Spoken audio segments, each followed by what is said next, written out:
Dancer na si Dasuri Choi, muntik maging isang K-pop idol.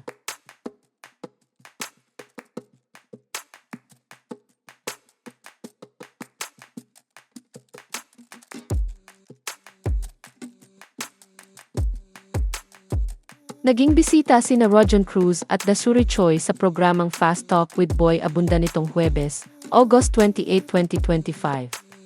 Doon ay ibinunyag ni Dasuri na muntik na raw siyang maging isang K-pop idol. Sa naturang panayam, binalikan ni Dasuri ang pagiging backup dancer niya para sa sikat na girl group na Wonder Girls.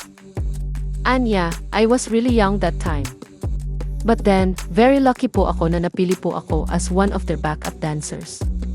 Kaya parang nakakakaba, but at the same time, super honored po ako kasi super uso that time yung Nobody. Pero, actually po, wala po silang backup dancer pag sa live show, pero pag concert, nandun po ako. Kaya super lucky po ako at the same time, honored. Kasunod nito ay inihayag niya sa naturang panayam na pinangarap niya noon na maging isang K-pop idol at sumalang din siya sa pagsasanay bilang isang K-pop trainee. Ngunit nagdesisyon siyang hindi na tumuloy sa kanyang pagsasanay dahil sa sobrang higpit ng patakaran. Bukod pa roon, ibinunyag ni Dasuri na bawal umanong magjowa o magkaroon ng karelasyon, kaya nagdesisyon siyang tumigil sa pagsasanay dahil hindi raw niya kaya ang hindi magka-boyfriend. Anya, parang wala kasing freedom po Tito Boy dun sa K-pop industry. Pagdating sa K-pop talagang performers.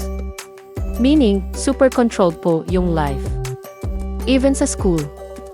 After school, they would pick me up and then diretso training. After that, wala po bonding with friends and all. Diretso uwi, tapos tulog, tapos school again, and then training again. Lahat ganun po.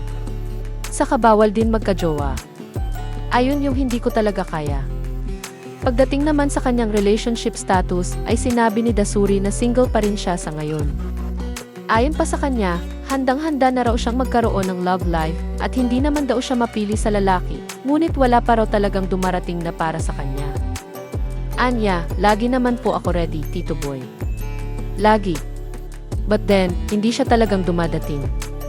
Ang tagal talaga. And ewan ko po, parang lagi naman po ako ready kasi yung edad ko po. Millennials po kami. I think kasi mas na-enjoy ko talaga yung solo life, single life. And then I love to be alone with my dogs. That's it, so hindi ako lumalabas. Wala din akong connection dito na like from the school. Hindi rin ako nag-aral dito. Wala din akong church dito. Family, wala. So wala po. Dog na lang. At kung siya ang papipiliin ay sana raw ang next na maging jowa niya ay Pilipino dahil nagkaroon na siya noon ng Koreanong jowa. Anya, kasi for 23 years, I was in Korea and then I experienced with Korean boyfriends. Ngayon naman, sana naman Pinoy naman.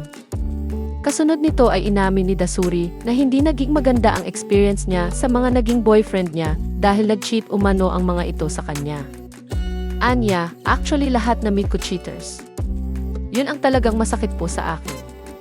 Kaya medyo matagal din ako naging single. Super single lang po ako. Tapos, medyo ready na, wala na pala. Wala na. Hindi na dumadating.